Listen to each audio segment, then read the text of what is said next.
Welcome into Real Pod Wednesdays. Dan Hope joined by Andy Anders as we are in the thick of recruiting season for Ohio State football, and Ohio State continuing to build out its 2025 recruiting class, which is currently ranked as the #1 class in the country. Another big addition coming over the weekend as the Buckeyes added the #2 safety in the 2025 class, Faheem Delane. Ohio State certainly putting together the pieces in this recruiting class, Andy, to continue bringing a lot of talent into Columbus. Absolutely. And you look at the quality of these commitments, talk about a 95.13 average star rating. It's best in the country. No one else is even at a 94 on average. LSU is second with a 93.8. So that just tells you across the board, even with some maybe project additions, maybe developmental guys like an Eli Lee or someone like that, Ohio State is adding enough pieces at the top to where this is a special group that's coming together, and especially the defensive backfield. You have the #1 and #2 corners. You have the #2 safety, and you're right there in the hunt for the #1 safety because he's from Ohio, Trey McNutt. So that defensive backfield in particular is something really special coming together in this class for Ohio State. But across the board, they've added talent in a lot of places, and they're in several more marquee recruitments for 5 stars, guys like David Sanders Jr. at offensive tackle, got guys like Decoria Moore at wide receiver. Ryan Hartline is, you always expect Ryan Hartline to add a few elite pieces, and he really hasn't done that. That's going to boost the rating even more. So if there were ever a year for Ohio State to win that recruiting title, so to speak, if this feels like the year, the way they've added pieces over time and the pieces that are still on the table for them to go out and get. Yeah, we've had the conversation so many times in the summer about Ohio State potentially having a #1 class, but I'm personally in it. I'll believe it when I see it state with that. But there's no doubt that if Ohio State can keep together what it has right now and continues to build on it, that this should be a really strong recruiting class for Ohio State. And it needs to be, because you look at Ohio State's roster for 2024, and there's a reason why we keep talking about national championship aspirations for this year's Ohio State football team. It is a team that is loaded with veterans who are really good football players. And that is a great thing for this upcoming season for Ohio State football, because there's obviously some questions about the offensive line, some questions about the starting quarterback. We don't know for sure who the starting will linebacker is going to be. But by and large, you look at this Ohio State football team for the upcoming season. It's a team that should be built to go win a national championship. And that's why, to quote Denzel Burke, we're going to be talking about this year as a natty or bust kind of year, because this is an Ohio State football team that could very easily have double-digit NFL draft picks next year, could maybe even challenge for the all-time NFL draft record. A majority of its starters this year are most likely going to be in the NFL draft next year, which means this is a very important year for the Buckeyes in terms of trying to win that first national championship in 10 years, trying to win that first national championship under Ryan Day. At a minimum, beating Michigan and making the college football playoff and making a deep college football playoff run. Those have to be the expectations for this year, because there's no team in college football that has more returning star power than this Ohio State football team. So we're going to talk a lot about this year's Ohio State football team. We already have talked a lot about it. We're going to talk a lot more about it over the next 6 months for sure. 7 months, ideally, if the season goes as planned. But with it being the thick of recruiting season, we wanted to kind of take a look at what the roster could look like in 2025, because I think, on paper, you have to think, if this year goes as planned and the majority of those players go to the NFL draft after this season, then there's probably going to be some kind of a backslide next year. At a minimum, there's going to be a lot of question marks going into next season. There's going to be a lot of holes to fill for next season. I mean, you think about theoretically what this Ohio State football team could lose after this year. If Will Howard wins the starting quarterback job, you will lose your starting quarterback after this season. You will lose at least one and maybe two of your top running backs this year because Travion Henderson is a senior. Quinshon Judkins is NFL draft eligible. You're going to lose your top receiver at least going into this season in Emeka Egbuka. You could lose your starting tight end if G. Scott ends up being your starting tight end. You could lose maybe four of your starting five offensive linemen, and Josh Simmons, Donovan Jackson, Seth McLaughlin, and Josh Fryer. You're probably going to lose your entire starting defensive line. The only one who has additional eligibility after this season is Ty Hamilton, and that would be a 6th year for him. You're going to lose at least one of your starting linebackers in Cody Simon, maybe two if whoever wins that CJ Hicks, Sonny Styles competition decides to enter the draft early. And you're going to lose at least 3, maybe 4 of your starting defensive backs. Denzel Burke, Jordan Hancock, Lathan Ransom are all seniors.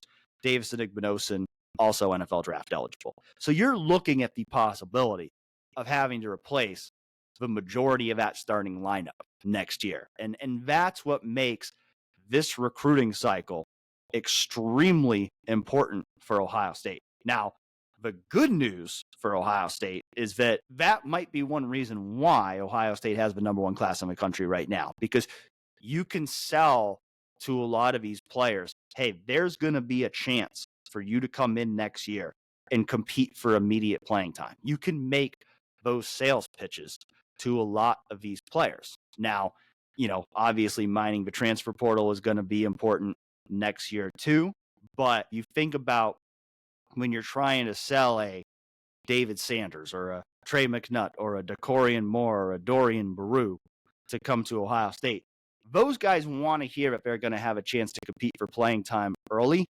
And I think while you look at this year and you go, well, Jeremiah Smith's going to play, we don't really see any of the other freshmen playing significant roles this year.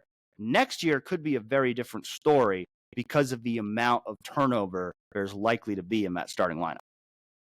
It's going to be a mad scramble to get those reps, and how much this coaching staff has expressed depth is a bigger concern in this extended possible season going forward. That's going to come into more play next year when you're having to replace so many starters. Now you have to look down the depth chart, and it's not a guy like Jermaine Matthews. It's not a guy like a Kenyatta Jackson Jr. These guys that have some experience in big moments, have some pedigree, have been in the program a few years, that are going to be your backups.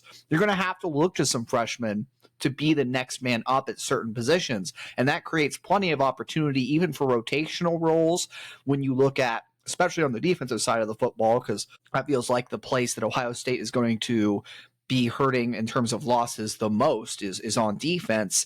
There's going to be opportunities for guys to get on the field as freshmen, like you mentioned, Dan, and it really sets up this recruiting cycle as, there were a lot of necessary additions for this team to make.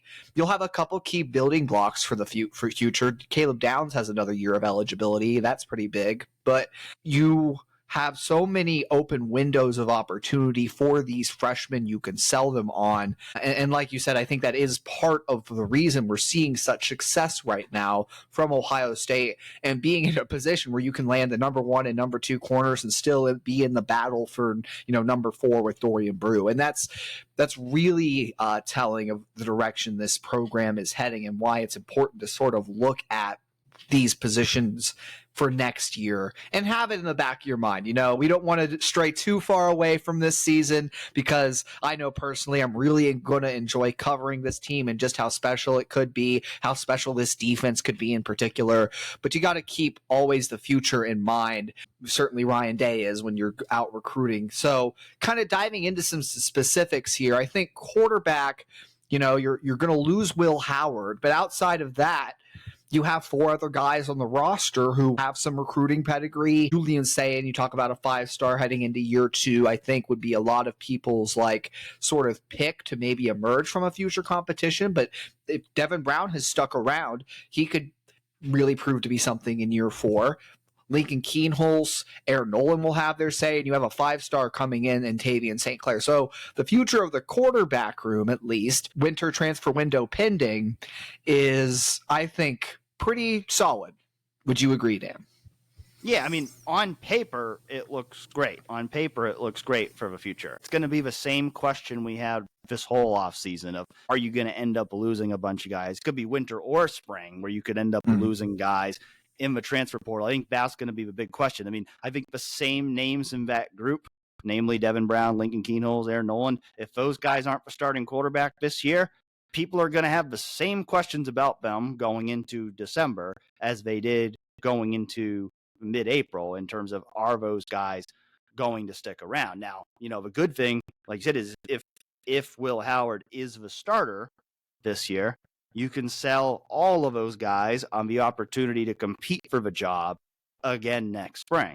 And if you can keep that intact, then you would have great quarterback depth again next year, just like you're going to have this year. Now, I can't sit here and say that I would predict that all of those guys are going to still be on the roster at this time of year from now. I think at some point there's going to be guys in that group who are probably going to say, I need to go somewhere else for the chance to play more next year. And maybe guys in that group are already thinking about it if they don't win the starting job here in August. And so, I do expect there's going to be some changes to that room. It's kind of like we talked about this spring in terms of you could afford to lose one, maybe even two of those guys, and you're going to be okay. It's that, nightmare scenario of three of those guys enter the transfer portal after this year. And then you could be down to, Julian Sain and Tavian St. Clair. Then you need another quarterback. So right now they're in good shape. Obviously, the 2025 class, they've got their guy. The Julian Sain, Aaron Nolan situation was a very unique situation in terms of Aaron Nolan signing with Ohio State, Julian Sain signing with Alabama,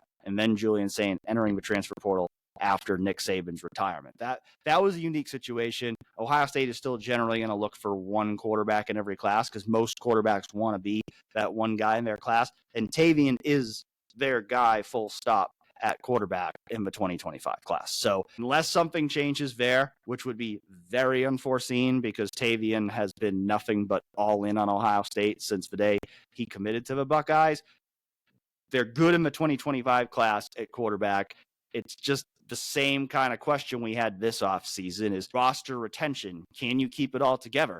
Ryan Day and Chip Kelly did a great job of that this offseason, so we'll see if they can do it again next offseason. Yeah, that's going to be the big question. And like you said, spring window too. For me, though, a place where Ohio State is really going to probably have to look for a transfer addition regardless is running back if Quinshon Judkins leaves. If he stays, maybe you have a little more wiggle room. You've added Bo Jackson in the 2025 recruiting class, who I think is a really good pickup. You're probably going to add a second guy. I think certainly going to. You could even add a third running back just because of that possibility. Quinshon leaves, but you're going to want a veteran to kind of come in and spearhead the room when you're talking about not having anyone that's beyond a second-year player, again, if Quinshon goes pro. I know I meandered a little long on James Peoples and the number 3 running back on this year's depth chart in our depth chart episode, but this was kind of the reason I was a little fixated on that, is because I'm really interested to see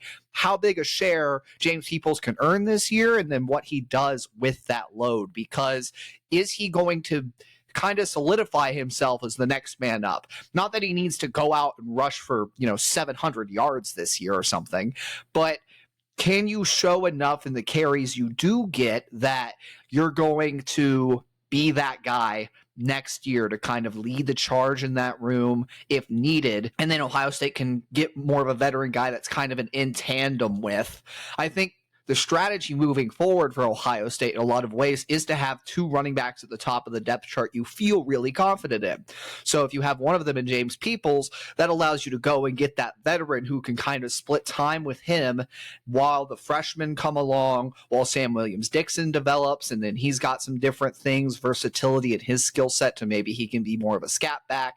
Chip Kelly can maybe do some unique things with that. He's got some schematics that you could maybe draw up to take advantage of what Sam Williams-Dixon can do as a receiving option, as, again, more of that scat back role. So there's some interesting pieces on the running back depth chart moving forward, but I think it's clear if Quinshon Judkins leaves, Ohio State's going to need to add a transfer at the position just to have a dependable veteran who, you can give the football to and be confident that he's not going to fumble or make a crucial mistake. Yeah, I think going back to the point about the importance of playing depth this season, obviously the number one reason for that is because you could play as many as 16 or 17 games and you want to keep your starters fresh. But the other reason Ohio State is going to want to look for as many opportunities to do that as it can is to prepare for the future. And this is certainly one of those positions at running back where, the more experience you can get James Peoples and Sam Williams-Dixon and even TC Cathy this year, in that running back room to get them some reps and see what you have going into next year is going to be important. And so while that's not going to be the top priority, I think there's certainly going to be games where Ohio State's going to have the opportunity to say, well, hey, we got a big lead here in the third quarter. Let's take Travion and Quinshon out and rest them. And let's go see what we have in James Peoples and Sam Williams-Dixon. And those reps could be very important in terms of evaluating the state of this room for next year.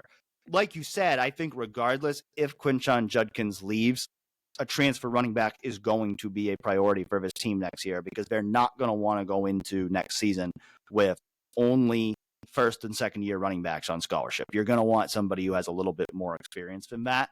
But, to have the opportunity to get James Peoples and Sam Williams-Dixon a healthy amount of reps this year and then potentially bring in as many as 3 freshman running backs in the 2025 class. If they can land Jordan Davison and Isaiah West and pair him with Bo Jackson, I think they'll feel really good about the young talent they've accumulated at running back beyond this season. It'll just be a question of if Quinshon Judkins leaves, do they need to go out and get someone who's a little bit more proven? And I certainly think that is something that they would look to do. I think of all the positions on offense, maybe on the entire roster, if you look beyond this season, the one where Ohio State is probably the best position is wide receiver. And that's not necessarily anything new for Ohio State. But this is this is really the one position on the roster where they're going to have multiple starters this year that are not draft eligible. And there's a good chance by next year that as many as 2, maybe even 3 returning players in this room are going to already be established stars. I'm talking about Jeremiah Smith, Carnell Tate, Brandon Inniss. You forecast a guy like Mylan Graham, who's probably not going to play a ton as a freshman, but certainly could play a lot more as a sophomore. The pieces are going to be in place for this room where out of all the positions on this team, even with the forecasted loss of or I shouldn't say forecasted, you are going to lose Emeka Egbuka after the season because he is a senior. This is the position where you're probably going to bring back the biggest share of your production from this season. And so, they're in a really good place there at wide receiver in terms of building for the future where, going into this season, there's maybe a little bit of uncertainty just because you only have one guy who's played a lot, but you feel really good about the long-term plan there at wide receiver. Still plenty of work to be done in the 2025 recruiting class if they only have one commitment there in Desi Jones. But as long as Brian Hartline can do what Brian Hartline does, and that's land 2 or 3 more high-quality wide receivers in this class, he won't have to do what he doesn't do, which is go out and get a transfer wide receiver, because if they just continue to recruit the way they've been recruiting and they don't lose any unexpected transfers, the pieces should be in place there for Ohio State to continue to have a loaded wide receiver room for years to come. Right. You didn't even mention, Bryson Rogers is a guy they seem really high on right now. He could step up and make an impact next year.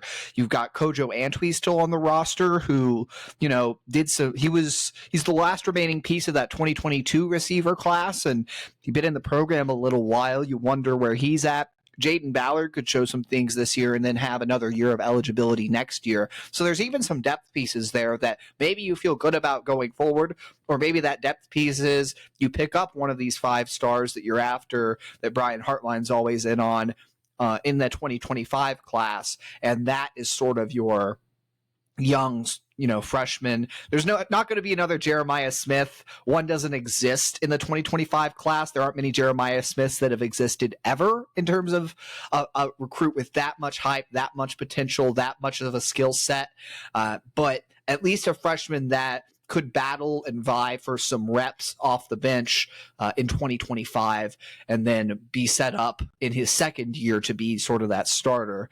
Mylan Graham is, again, I love that you brought him up there because that's someone I'm really high on and feel that by year 2, it's going to be hard to keep him off the field because of how dynamic an athlete he is. This is a guy that has unreal burst and top end speed to couple with it, that you get him the ball with a few yards of space, he can make some special things happen.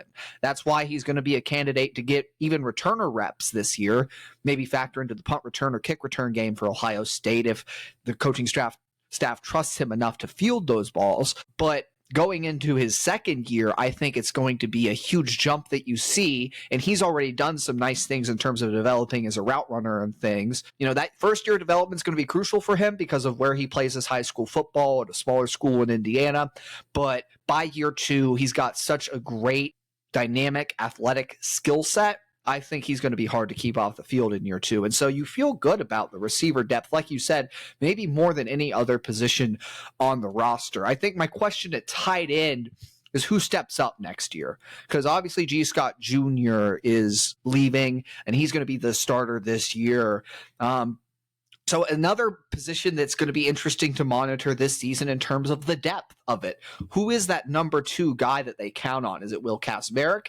Is it Jelani Thurman? Who steps up as that number 2 guy? Even throw Bennett Christian in that mix.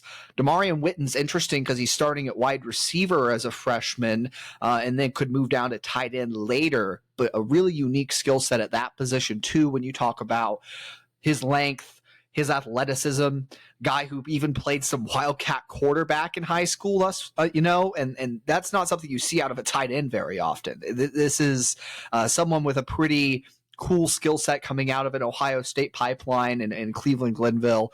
And that's a person that not this year, but in 2025, the tight end, of course, being so developmental as it is, I'll be interested to see if he can get some reps just because of how unique that skill set is. I'm also really high on Jelani Thurman. I think he's going to be the guy in 2025. That's my projection of the talent that he has. But if he can step up and claim that number 2 role more solidified, or at least share it with Will Kacmarek maybe this year, that's going to be pretty telling for where he can get to the following year. Yeah, I think, again, barring unexpected transfer attrition, I think Ohio State is in pretty good shape here, building for the future at tight end. If Max LeBlanc, Damarian Witten coming in this year's class, and then Nate Roberts, one of the top tight ends in next year's class, committed for 2025. The numbers look pretty good there. And, my feeling is this year is I would pick G. Scott Jr. to be the starter right now, but I don't think it's going to be quite the same way as it was last year of Cade Stover, to where Cade took the vast majority of reps. I think we could see more of a timeshare at that tight end position this year between some combination of G. Scott, Will Kacmarek, and Jelani Thurman. And if that turns out to be the case, that could lead to a much smoother transition in 2025, to where that's a position that, I think is kind of a low-key question mark going into this year. Like, can G. Scott make that jump? Can, how well can Will Kacmarek translate from the MAC to the Big Ten? Is Jelani Thurman ready to make an impact? There's some question marks at that tight end position going into this year, but I think if those questions become answered this year with a combination of those guys, I think you'll be feeling pretty good about where you're at going into 2025. Now, if we look at positions where maybe people aren't feeling so great about where Ohio State's at this year, you would go to the offensive line. And I think if you project forward to next year, we may be having even bigger questions about the offensive line, because most likely 4 of the 5 starters this year will be gone next year.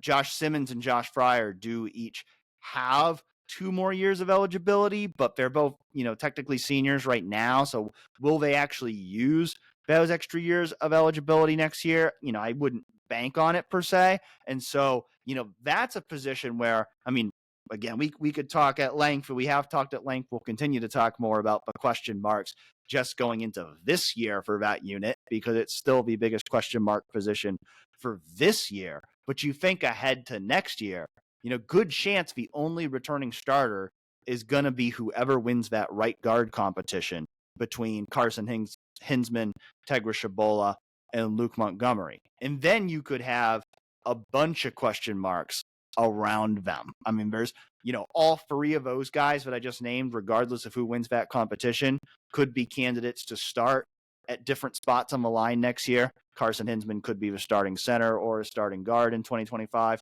Tegra Shabola, Luke Montgomery could both potentially factor in at guard or tackle in 2025. Austin Ceraville, Joshua Padilla, those are guys who will be going into their third year in 2025 who could certainly be ready to contend for starting jobs then. But, the transfer portal conversations that we've had about this offensive line the past couple years and maybe didn't quite get all the answers that Ohio State was looking for out of the transfer portal at that position the next couple years. Chances are good we're going to be having those same conversations again next offseason, maybe even to a greater degree than we had this offseason, because of the fact that Ohio State is very likely only going to have one returning starter on the offensive line in 2025. When you sit back and you think about it, we've been so heavy on questioning where the offensive line is going to be this year that you're right. It kind of hasn't even entered your mind yet about a lot of these guys are probably going to be gone next year. And where does that leave the offensive line? I do expect Luke Montgomery to fully step into a starting role. I've always been high on his upside, even if he ultimately loses the right guard competition this year. I still think by year 3, he's going to be really good. And Tegra Shabola is a guy whose athletic skill set I like. But the other, outside of those two, I don't know if there's anyone I feel really good about going into next year. And obviously, you have eyes on either Tegra or Carson or Luke, depending on who wins that right guard spot.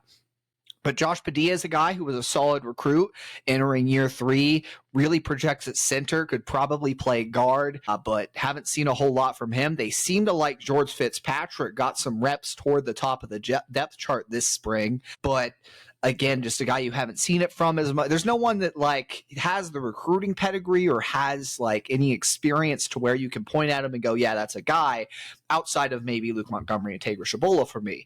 And when you also look at Ohio State hasn't really hit home runs in the transfer portal in terms of offensive linemen thus far. They've missed on a lot more than they've hit on in terms of key targets, mainly going back to last year and how long it took to find a transfer tackle until you ultimately did land on Josh Simmons. Josh Simmons, he got better last year. He was decent by the end of the season, Missouri game aside, where the whole line was, we know what happened with the whole line in the Missouri game. But going into this year, I do expect him to be good.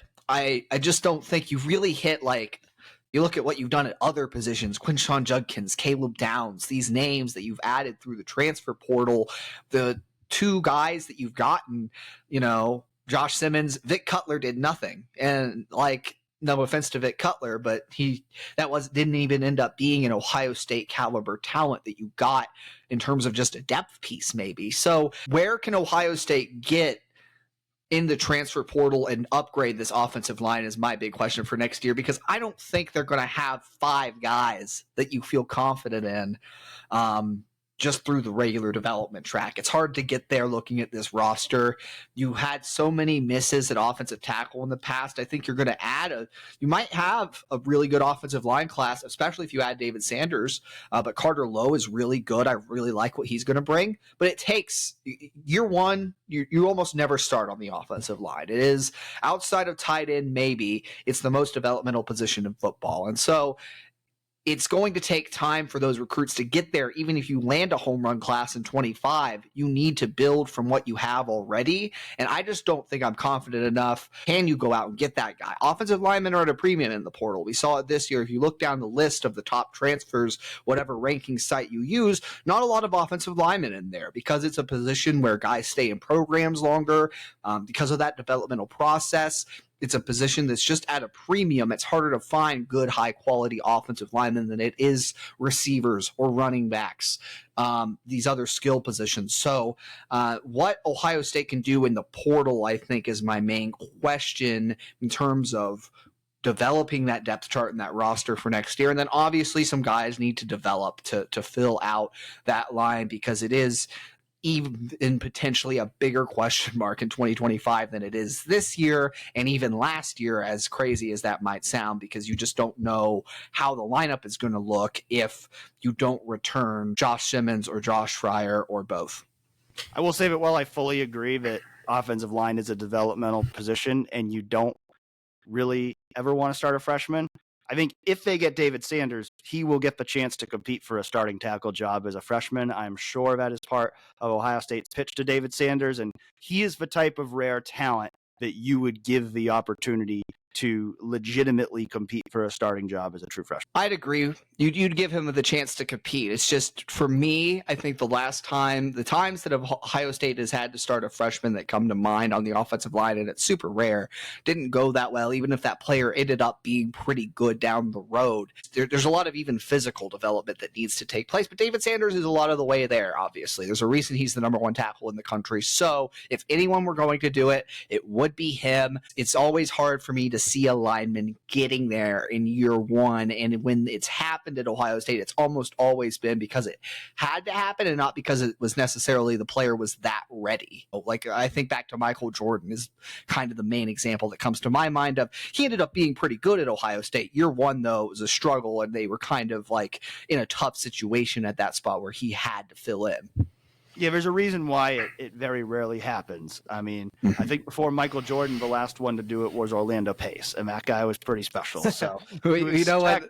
Anyone to be Orlando Pace, I mean, that's even a David Sanders, that's a very high bar to touch. So I agree with you. It would not be ideal to have to rely on a freshman to start at offensive tackle next year, but either way, you're going to feel a lot better about that roster next year at offensive line if David Sanders is on it and if he isn't. And in terms of a long-term developmental track of this offensive line, I think Justin Frye really needs to land a David Sanders. I think getting or missing David Sanders, depending on how this offensive line performs this year, could make or break whether or not Justin Frye is still Ohio State's offensive line coach in 2025. And so that is a recruitment, even if it's not necessarily the answer to Ohio State's offensive line needs in 2025, remains the most important recruitment for Ohio State right now, and one that I think Justin Frye could really use a win in.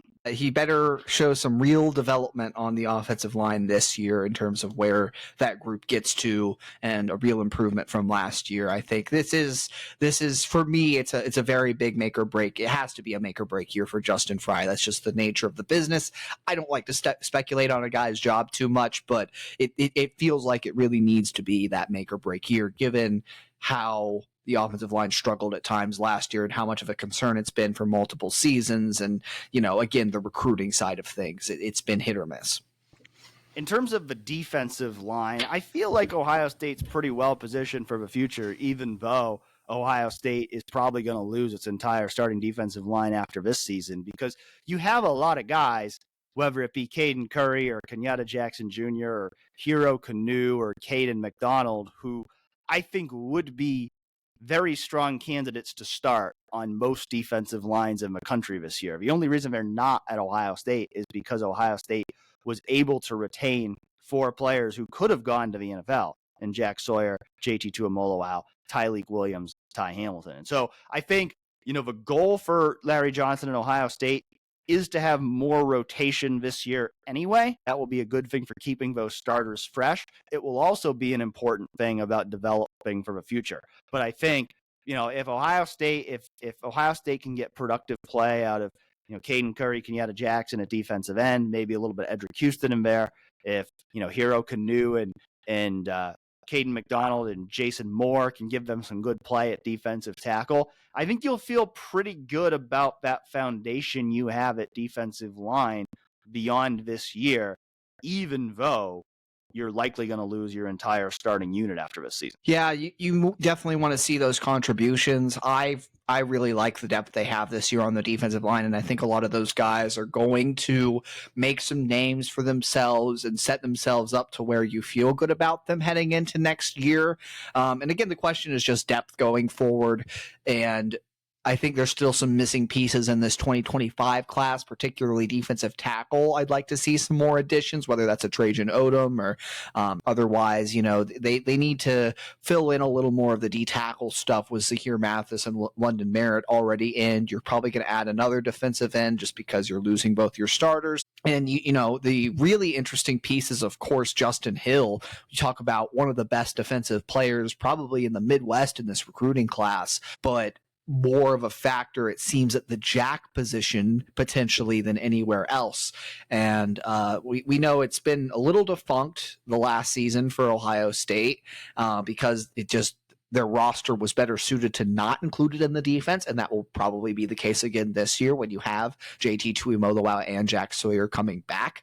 But Justin Hill is a guy that fits in really well, and if he's part of your best 11 on the field eventually, fits in really well to that jack role, and if he's part of your best 11 on the field eventually, I think they've done a good job informing Justin that even if it's not part of the defense now, it can definitely come back, and it's a position that it's just really well suited to Hill's skill set. And I think he's too good a prospect not to take for Ohio State, certainly. And they're recruiting him like that, obviously. So that jack position and how it factors in going forward is another point of interest for Ohio State.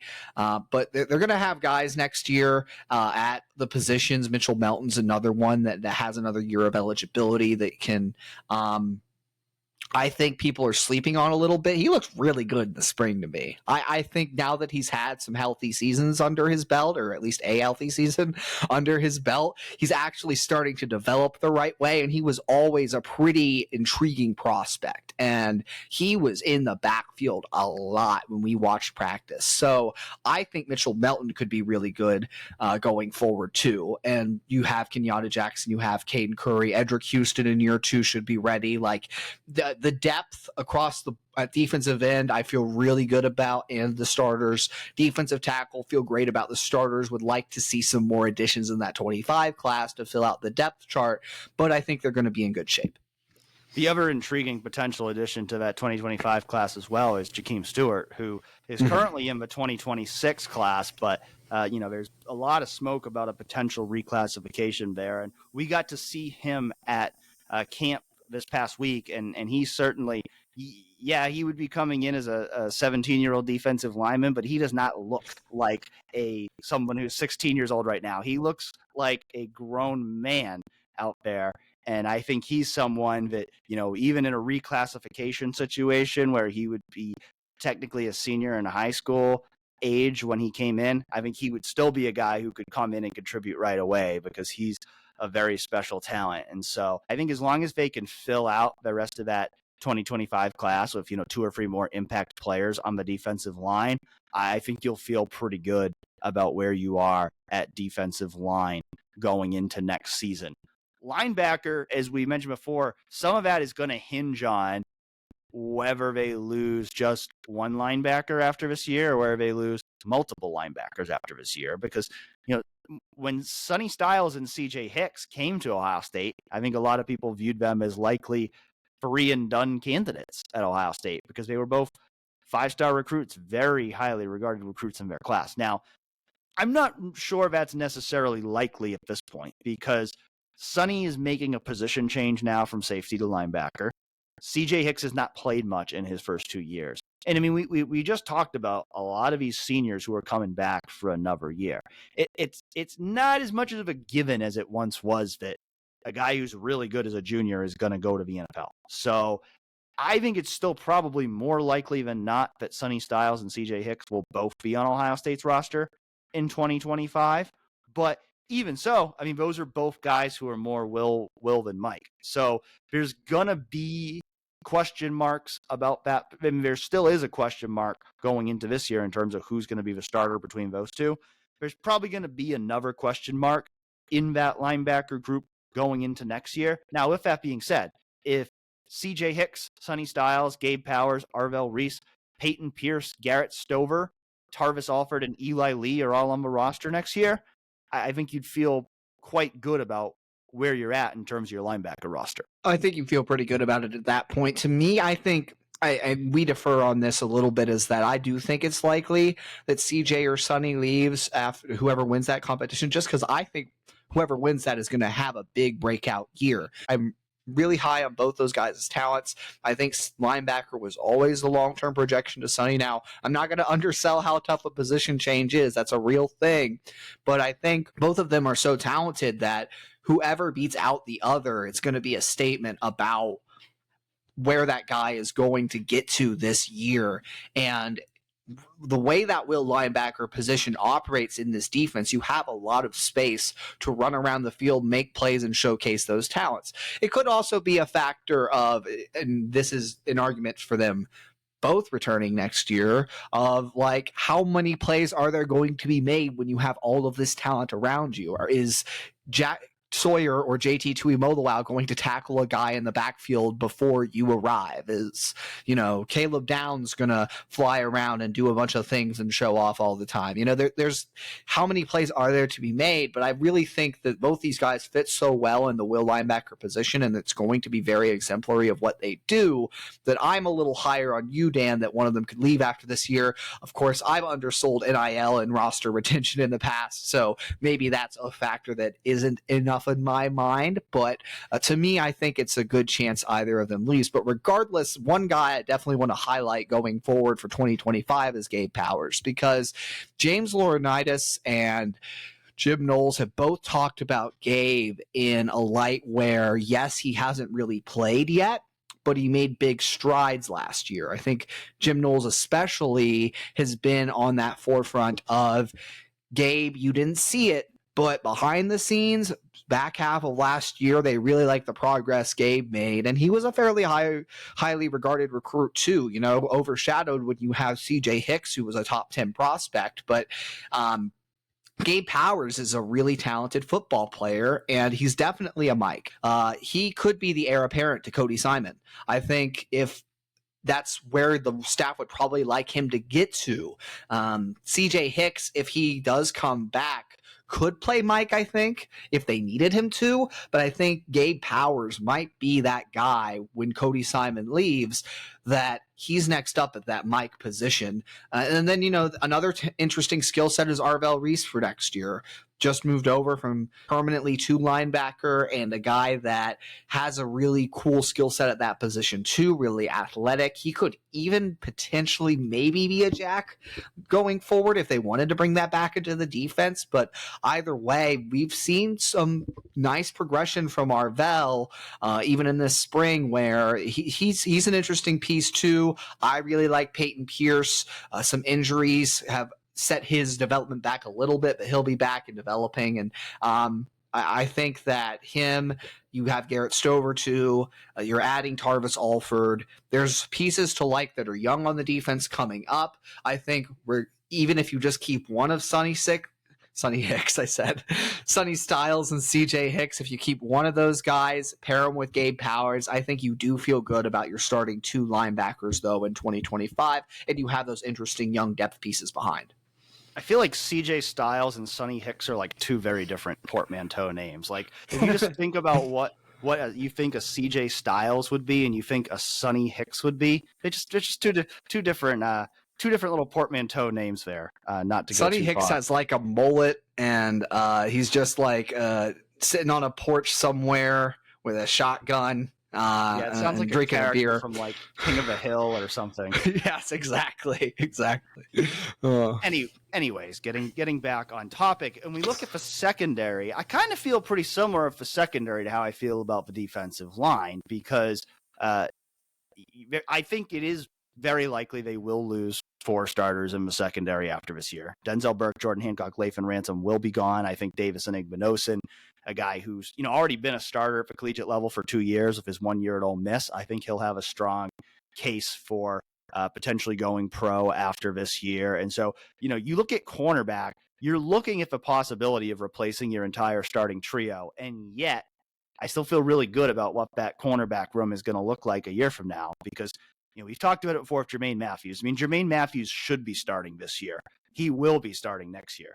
Calvin Simpson Hunt is another guy I think I'd feel very good about with another year of development what he can become in 2025. I think Lorenzo Styles Jr. is another guy that I feel really good about as a guy who another year of development, what he could be as that starting nickel in 2025. And then you're going to have guys like Aaron Scott Jr. and Bryce West, who you would expect to be more ready to play next year than they might be this year. And then, you've got the number 1, number 2 cornerbacks in the country coming in. I mean, Devin Sanchez and Naeem Offord, those two guys are, this is a different position than, say, offensive line. Those two guys are going to immediately be in the conversation for playing time as true freshmen. So while this position will be a bit of a question mark next year if Ohio State ends up losing Davis and Igbinosun and has to replace all 3 of its starters, I just feel really good about the talent that Tim Walton has assembled in that room. I think Jermaine Matthews is All-American caliber in 2025.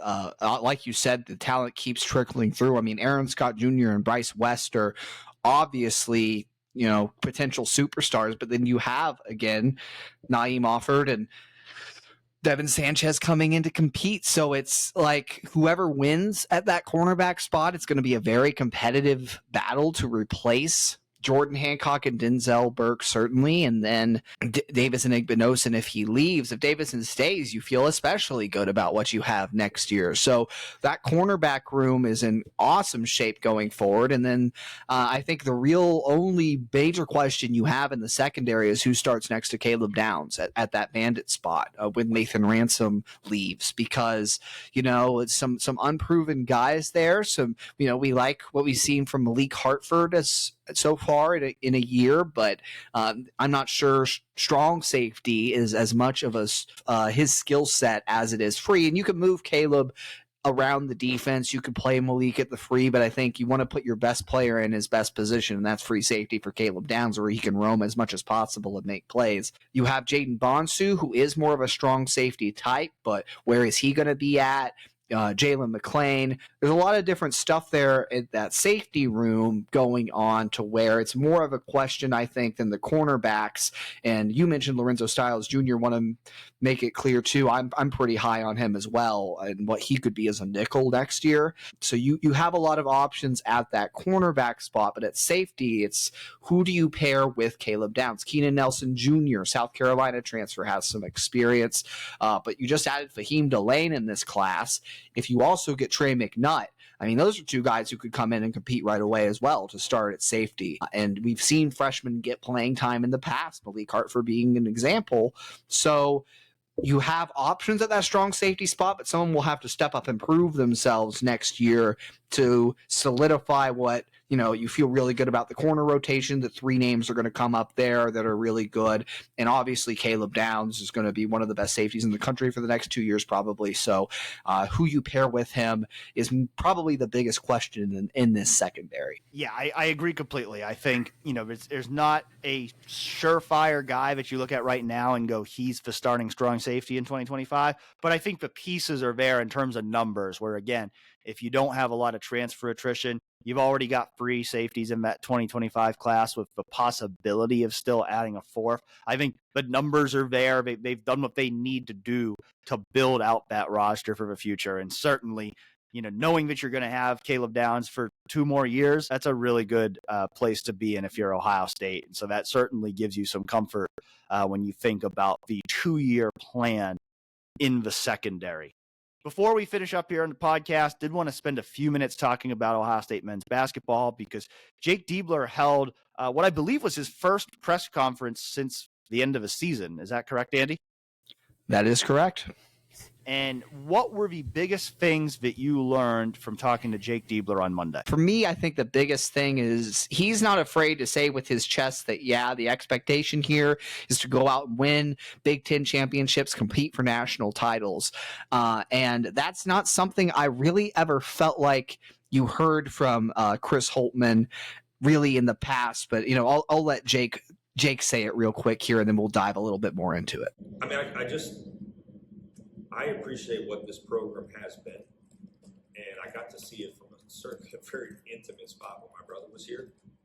And so we're not going to, like, the standard here in this program is just that. Like, we're not going to lower the standard because maybe it's year 1. Like, we'll see what happens this year. just because we talk about it doesn't certainly guarantee that we're going to be able to do it. I think we got great pieces. I think we have the personnel to really take a jump this year. But the standard's a standard, and that is competing for championships. That's the way this program has been. That's the way this program is going to be moving forward. We feel a great deal of responsibility to help push that. But you see guys like Will Buford walking through here, the guys that are going to be coming around here this summer. That's why I want them around, because they lived it. They walked these halls when they were cutting down nets, and that's what we're striving for. We're not gonna shy away from that. Yeah, again, say it with your chest. That this is, you love to hear it from the coach. And he went on to say, it's not guaranteeing anything. He's not going out there and saying, this is 100%, we're going to go out and win the Big Ten championship this year. But to say that's the goal and to have that in the mind of the players, in the mind of the fans, it holds the program to that standard. You have that accountability. And that goal, when you have something to strive for as a player, hey, that's the light at the end of the tunnel. I never felt, for me, and you might disagree, Dan, but for me, Chris Holtmann never really laid down the gauntlet like that. He never had that concrete, yes, the goal is to go out and win championships. Whenever you would talk with Chris about expectations, it was a little more vague, a little more broad, a little more, we're focused on development, blah, blah, blah, blah, blah, kind of a thing. And I think that it speaks to the authenticity Diebler has and the just competitive fire that are going to benefit him as a head coach. Now, who's to say how this season goes? Some questions that we'll get into in just a second, but I think that was something that I know a lot of Ohio State fans wanted to hear. Of course, words are just words. You got to go back them up during the season, but even as a reporter, to me, when he says these kinds of things with confidence and is yeah, that's the standard, it's okay, I know you mean business, right? You love to hear that from the head coach. Yeah, I think with Chris, there was always kind of a little bit of trying to manage expectations from the media, rather than putting out there, oh, this is our goal, it would always kind of be well, we got to worry about this and this, almost kind of trying to put those built-in excuses there to why things might not go as well as they should on paper. So I do think Jake's taking the right approach here, saying, no, this is the goal. This is what we got to do. Will we achieve it? We don't know. But there's a reason why the Ohio State football program relentlessly, never-endingly talks about the goals are to beat Michigan, to win the Big Ten, to win the national championship. Because you're trying to speak those things into existence. You're trying to make it clear to everybody involved in the program, these are the goals. If we do not achieve these goals, we failed. And it's such a high standard. It sometimes feels like an impossibly unfair standard. But when you make it clear, this is our goal, this is what we're going out to achieve, you create a buy-in into, this is what it's all about. So I think the fact that he's not hedging, I think that is a good thing. And I think to the larger point of that, I think there is an effort from Jake Diebler to make it clear that they are turning the page from the Chris Holtmann era. That while he respects Chris Holtmann and is very grateful to Chris Holtmann for giving him the opportunity to be a part of Ohio State staff, which led to where he is now, he is not going to run the program the same way that Chris Holtmann did. And he talked a little bit about that on Monday as well. This is new, and we've completely turned the page, and it's going to be different. I think, listen, I've said this before. I think Holt's a really good coach. I think he's going to have a ton of success in the ball. And I've learned a lot from him. But we have to completely turn the page. This is an entirely new program. There's certainly some guys who were part of this, program in years past. But even for them, this is a fresh start. This is entirely new. It was one of your first comments when Diebler got the job that specific thing, turning the page, he said it word for word, was crucial for Diebler in setting his own identity for this program, because clearly, respect to Chris Holtmann, from Diebler's perspective, that it didn't work at the end, right? This is a results-driven business, and the results were not there, especially the last 2 years of the Chris Holtmann era. And so establishing your own identity, regardless of what the last guy did, even regardless of what Chris Holtmann, even if Chris Holtmann had the success that I'm sure he wanted at Ohio State, it's important to establish your own identity. And Diebler has done that, I think, when you look at the roster building strategy, the coaching staff strategy. He dove into that a lot too during this press conference. I mean, it was 40 minutes long. I always appreciate a Diebler presser because it runs longer than most coaches I think that I've covered before. Just like you schedule it for 20 minutes, it ends up going 40. It's great. Great from a content perspective, certainly as a writer. And so when he got into a lot of that strategy of he wanted to bring in both transfers and coaches with winning backgrounds, with NCAA tournament experience. Every single one of these transfer portal additions has NCAA tournament experience. The coaches, Jamal Walker, Grand Canyon, got to heights that it never had before while he was on staff. Obviously, NC State had its NCAA tournament run. That's where you get probably the top assistant hire of the offseason in Joel Justice. Diebler obviously has a lot of respect for Scott Drew and what he's done at Baylor, so getting Luke Simons from there I think was a nice addition. Taylor Battle is one of the best players in Big Ten history there at Penn State, and he has had some success already as an assistant, very young assistant coaching career, but I think that's a really nice fifth addition to the staff. And so you look at, it's building a winning culture, and that's what he did in the coaching staff hires, but it's also versatility when you talk about these transfer portal additions, guys who can do multiple things. We've talked about that a lot before. I do want to get to, I think, toward the end of the press conference, it came up that three-point shooting, I think, is maybe the biggest concern that fans have, that I have, about this team, because outside of Micah Parrish, who is a solid but not like a great three-point shooter, and Michi Johnson, who has a lot of range, I think could improve his three-point efficiency some, they didn't really address three-point shooting as much in the transfer portal, and they especially didn't address it as much of, you lost one of the best three-point shooters in the country from last year in Jamison Battle. It was interesting to hear Diebler reference Jamison and how he developed, like his best three-point shooting season of his career was this year. He is big on the development piece. So there's two names that I think Ohio State fans, maybe myself, were kind of ignoring in this three-point discussion, have kind of ignored, that Diebler is really high on. I'm not sure where they're going to be at.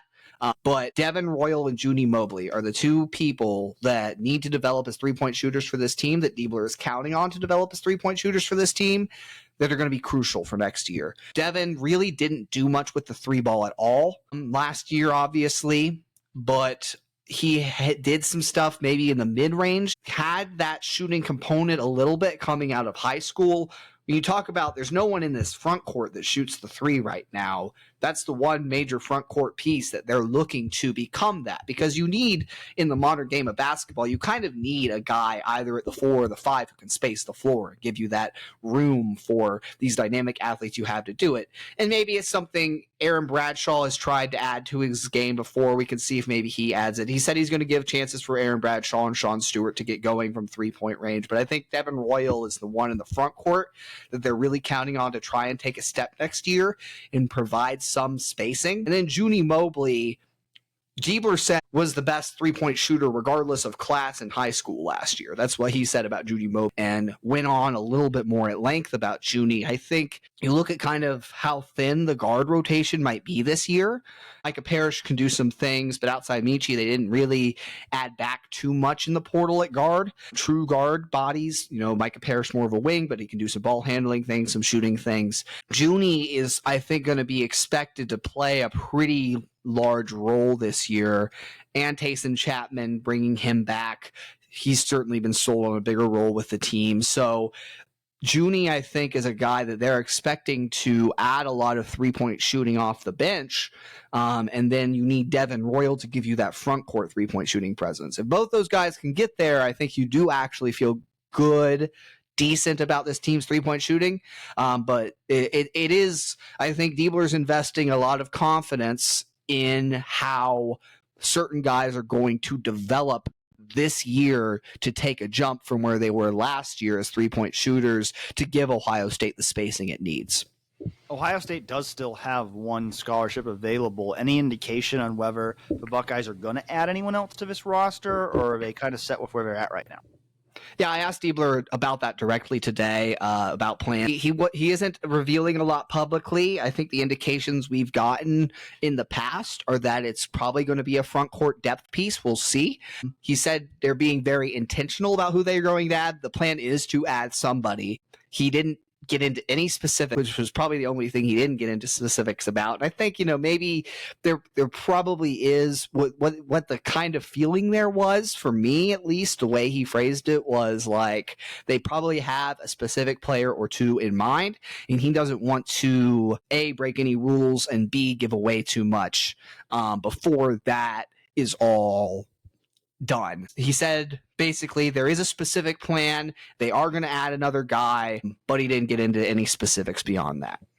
Well, it sounds like you'll have plenty of basketball content to write about here as we continue to make our way through the off season.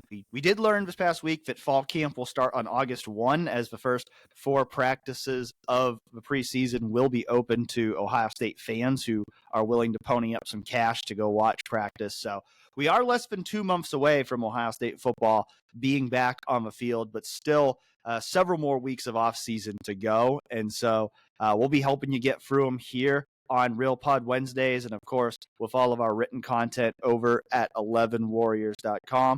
We hope you're all having a great summer so far, and we hope that you'll continue to check in with us every week as we talk about all things Ohio State sports on Real Pod Wednesdays.